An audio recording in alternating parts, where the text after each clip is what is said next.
Good afternoon, ladies and gentlemen, and welcome to the Rutherford County School Work Session for May 23rd. What's today?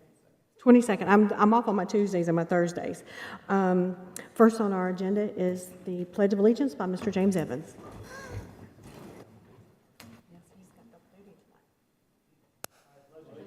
To the flag of the United States of America and to the republic for which it stands, one nation, under God, indivisible, with liberty and justice for all.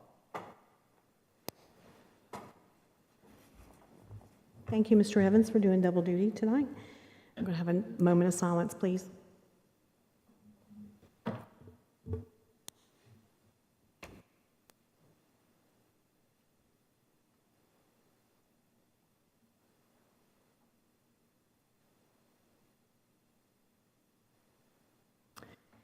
Thank you so much. So on the consent agenda, Dr. Sullivan, you've got something you would like to remove? Yeah, we had, and it's not on your agenda right now, but it was posted on Friday. We had a MOU with our English as a Second Language program that we removed just to get more information on that program. So if you were looking at a difference from Friday and today, it's been removed because we need some more information.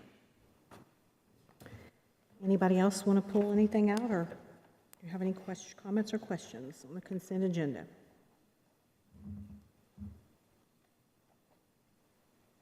A lot of coaches, so we're getting ramped up for the fall.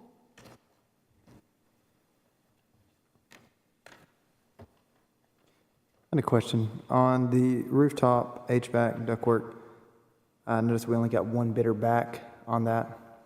Is that pretty typical? Are we starting to run into a lot more or a lot less competition?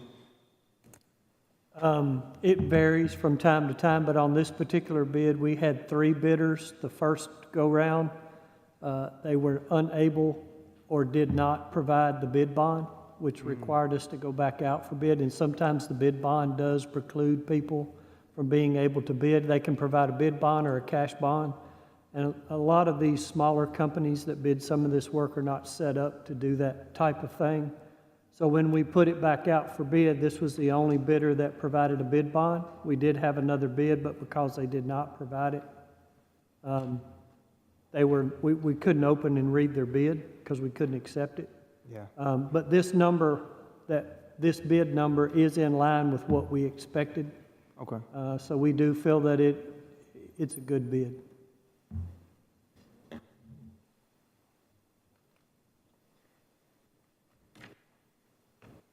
Number 6. Pass anything? Through all these. All right, number Can I 6. ask a question Yeah. real quick before we Yeah. move on? I'm sorry. Underneath the pages and pages of all of the extra people, there's like a breakdown with numbers next to it, the 1 through 7. I've just not seen it before, and I don't know exactly what that is. Which page?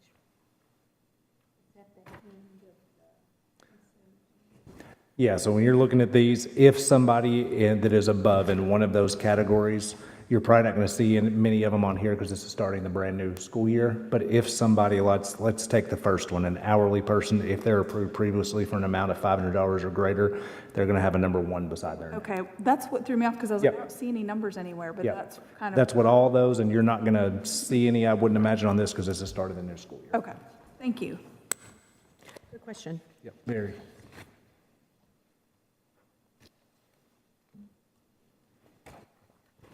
Number 6. All right, so number 6, appreciation for law enforcement during graduation ceremonies. The school board in Rutherford County Schools would like to extend its deepest gratitude to our law enforcement partners for their assistance in maintaining safe environments in our schools and during graduation ceremonies this school year. And so we'll discuss that a little bit more on Thursday, but also Patty and our team here. You guys did an amazing job with all the things behind the scenes. Absolutely amazing. Thank you so much. I don't think there were any incidents. Nothing major. Yay. Absolutely. Number 7. All right, number 7, for Rutherford Proud, we will congratulate and recognize Garrett Dew of Smyrna High School. He was named CMA Music Teacher of Excellence, one of 30 recipients nationwide. And then we will have Oakland Middle School Jazz Band here on Thursday to perform for us. We looked for several high schools, but most of our high schools are out by that point, and it was very hard to try to find enough of our wonderful jazz band students from any band to come back. But we're glad Oakland Middle School is going to do that for us. Scott Kenny was very instrumental in helping us organize Jazz Fest, so special shout out to him as well. Number 9. Number 9, Human Resources Tab 2, so approval of job description for elementary STEM teacher. Smyrna Elementary is utilizing supplemental Title I funding to add a STEM teacher for the 23-24 school year. This job description has been created for our secondary schools, but we're needing a job description for our elementary schools. We also do have one, again, for STEM, but this allows with Title I, since they're using Title I funding, they needed a little bit more strict to specify just K-5.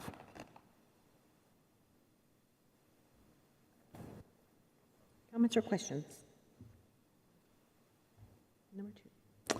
All right, and then the second one is approval of the job description for the school library information specialist. The purpose of this position is to provide curriculum instruction leadership for all K-12 certified school library media specialists. We also added to the job description following the multiple laws that were passed last year as well to provide kind of input and somebody that can serve as the point person for that for us and also be able to give more guidance to our media specialists. Because right now we have somebody over professional development serving in a dual role. And so looking forward to that. And we did, looking at saving money, we did discuss, this was originally, we proposed a 12-month position, but after discussion, we were looking at it just as an 11-month position.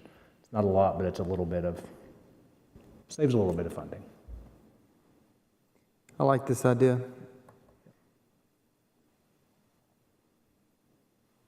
Number 10.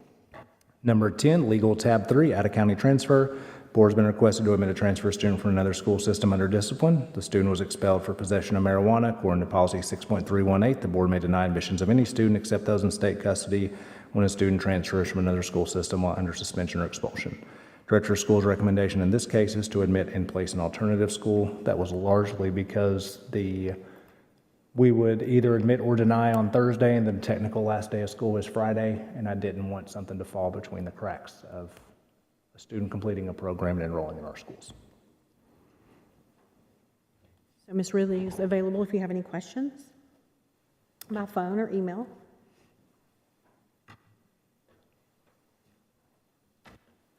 And then we have all the different policy adoptions. If there's any policy that you would like pulled out beforehand that we can vote on separately, of course, that can come up Thursday, but let us know and we'll go ahead and update the agenda as well. So I'll read these, just a second of 2 readings. Policies below were recommended on first reading on May 11th. So you'll see A, policy 1.1021, student member of the board, proposal to sunset. B, policy 1.405, rules of order, adds language to clarify recognition and addressing the chair under Robert's Rules of Order. C, policy 1.501, visitors to schools, adds language regarding speakers invited to participate in school activities. D, policy 1.800, school calendar, adds language to designate 2 days each school year for security training. E, policy 2.805, purchase, clarifies amount for routine purchases. F, policy 4.100, instructional goals, no changes to existing policy. G, policy 4.2001, co-curricular activities, title of the policy will be changed to co-curricular fine arts activities. Policy 4.205, enrollment in advanced courses, adds language for substitution of college-level equivalent courses for Algebra 2 or Integrated Math 3 to align with federal graduation requirements. I, policy 4.212, virtual education program, removes language regarding quarantining. J, policy 4.402, reconsideration of textbooks and instructional materials, no changes to existing policy. K, policy 4.403, library materials, adds language to clarify who can bring a complaint to align with state law. L, policy 4.801, controversial materials, title of the policy will be changed to request for alternate equal assignment or materials, and adds that the principal's decision can be appealed to the director of schools and then to the board if necessary. M, policy 5.117, teacher tenure, changes probationary period to 2 years and grants tenure for hard-to-fill positions with the recommendation of the director of schools to the board. Policy 5.119, employment of retirees, adds language allowing retired teachers to accrue sick days as a regular certified employee. O, policy 5.3051, emergency sick leave, proposal to sunset. P, policy 6.204, attendance of non-resident students, no changes to existing policy. Q, policy 6.3001, pandemic epidemic code of conduct supplement, proposal to sunset. And then a new policy, A, 6.313, spectators, new policies to address safety and security at school events. Any comments? Go to number 11. Number 11, school safety. Gary Templeton of the Rutherford County Sheriff's Department requests to use Riverdale High School for training on May 30th and 31st, 2023. And that will be without students, of course, because we are finished by that point.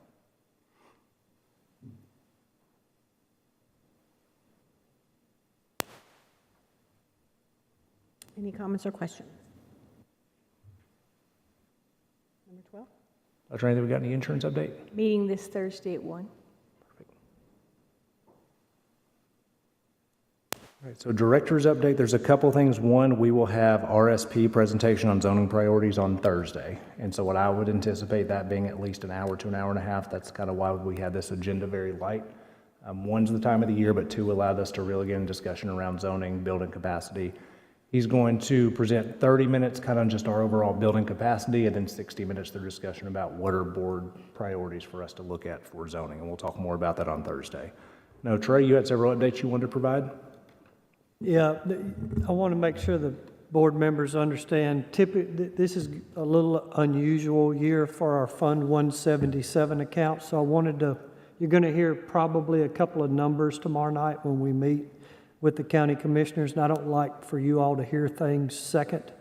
I like for you all to hear them first. Typically, in years past with 177, we have carryover funds, which are projects that we've started the year prior that did not get completed, and they carry over to the next year. Typically, your beginning number and your ending number are the same. This year's a little bit different. Our beginning number for carryover was $3,831,851.40. Our ending balance was $4,026,089.18. The difference was the Smyrna High turf field. That project was placed into the Capital Projects Fund. It really wasn't our fund, and it wasn't our funds. It was a placeholder for that large sum of money because the school accounts are not typically set up to handle that type of fund because it was a one-time donation. Most of the time, they're dealing with booster clubs or things like that where they've gotten some type of financial loan or donations that we're able to track. This was a one-time check. And so we ended up putting that in capital projects as a mechanism to track it. That project is complete now, and those funds, so it increased our beginning fund prior year balance, which is really unusual. So I wanted you to understand that. The second thing is another unusual with the 177 fund, typically the same. It starts at one number and it ends at a number. We started the year with the funds being $17,909,810. Typically, that's our ending number. Now, we move funds around inside the fund, but typically it does not increase. This year, it did increase. We pulled a little over $2.7 million out of our fund balance to take care of some projects. All projects that were added, all were voted on by you guys. Rocky Fork Middle Fire Alarm, the football field lighting at Smyrna and Laverne, the purchase of 10 portables, the Blackman High bleachers on one side, and Rockvale High sewer issue. All of those things were voted on and approved by you guys, but it's typically not normal for us to have a beginning balance and an ending balance that are different. So that final number for that was $20,663,178.60. So you're going to hear these numbers probably. I'm probably going to get asked that question: where did y'all start? Where did you end? Why are their numbers different? So I just wanted to give you all that piece of information tonight so that when I say it, you understand it. I would not recommend us continuing to dip into that ending fund balance. It has taken us about 16 years to build it up to $4 to $5 million, and we took $2.7 million out of it this year. It takes a long time to get it, and we can get rid of it in a hurry. So we had to do it, but I want you all to understand. I wanted you to have those numbers tonight so that when you hear them tomorrow night, you'll understand what they are. Anybody have any comments or questions for Mr. Lee? Thank you for the clarity, appreciate that. So much. Couple other quick things. Thank you to all our board members. That was probably at least I know in my tenure being in our central office, the biggest display of graduation support I've seen. So thank you all for being at graduation. It means a lot to show support just in unification. So thank you for that. Of course, without getting too far in the weeds, we're communicating with our third grade students and third grade parents. And so just know we'll continue to communicate as updates continue to happen. Right now, we are working on, overall, we increased where we were last year percentage-wise. We have a large number of students who are exempt because either they are served with some type of disability, or they are English as a second language, or they've been retained as well. In previous years, we do have just about the same size group who are eligible for appeals based on being above the 50th percentile on the universal screener we give that really measures reading ability. That appeal window right now was open for about an hour and a half, and it's closed until May 30th as of right now. We also, for those students, have an ability for them to take a retake. That was not working as of this morning, but that is not in our district, so we'll continue to work with parents and students as that works. But thank you to our team, our teachers, our students, because you guys did an amazing job with that. And go ahead. No, go ahead. Yes, Dr. Chastain, thank you and your staff for working over the weekend and getting this prepared for everyone to roll out.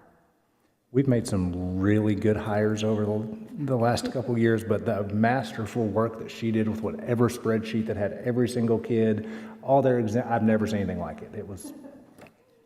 It was beyond impressive. Yes. We have, and now she's embarrassed, but health and education, again, is tomorrow night at 6 o'clock. That is us asking and having conversation for approval of our three funds, Funds 141, 143, and 177. So that'll be tomorrow. That is not a voting member for our board. It's a voting member for health and ed and potentially budget as well. But that is something we have at 6 o'clock. The other question that I've gotten several times around TISA, and it's a good question because this is new, and anytime you have something new, there's fear that comes along with it. There's been discussion. We received about $54 million extra in state funding this year. So once there's a 5-year moratorium on maintenance of effort. So districts don't have to increase their maintenance of effort for 5 years. There's been some questions around, well, in 5 years, does that mean that the state no longer gives you that extra funding? Funding is generated by students. So as long as we have the same number of students, we'll still get that funding. The only way that TISA would go away is if another funding formula came in and replaced it, just like TISA replaced BEP. And so I've had several conversations with the county commissioners around those items.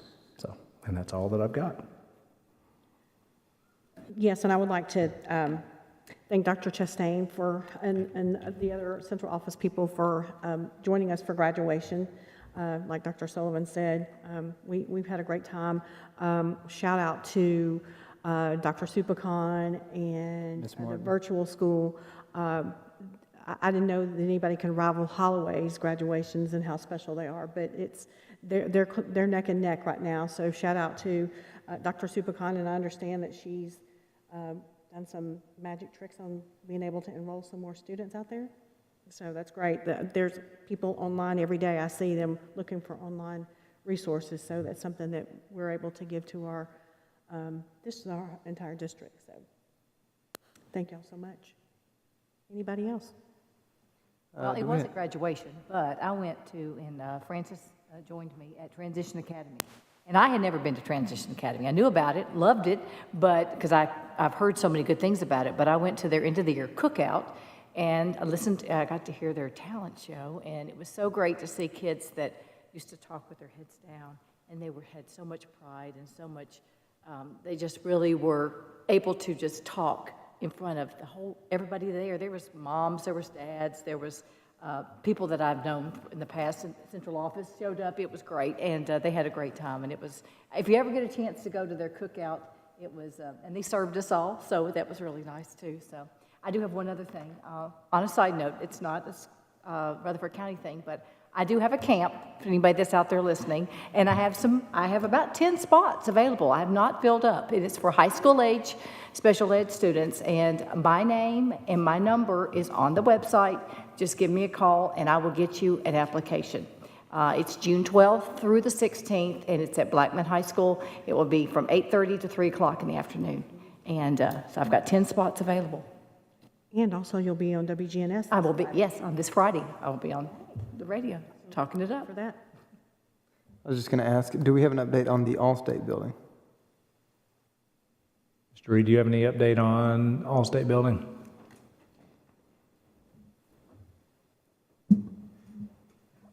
There are a number of lease tenants in the property, so we're still looking to find locations that are acceptable to lease tenants. So that's in the works still. So we're kind of like in a holding pattern right now? Yes. Okay. Thank you. I'll entertain a motion. Thank you, Mr. Young. We're adjourned.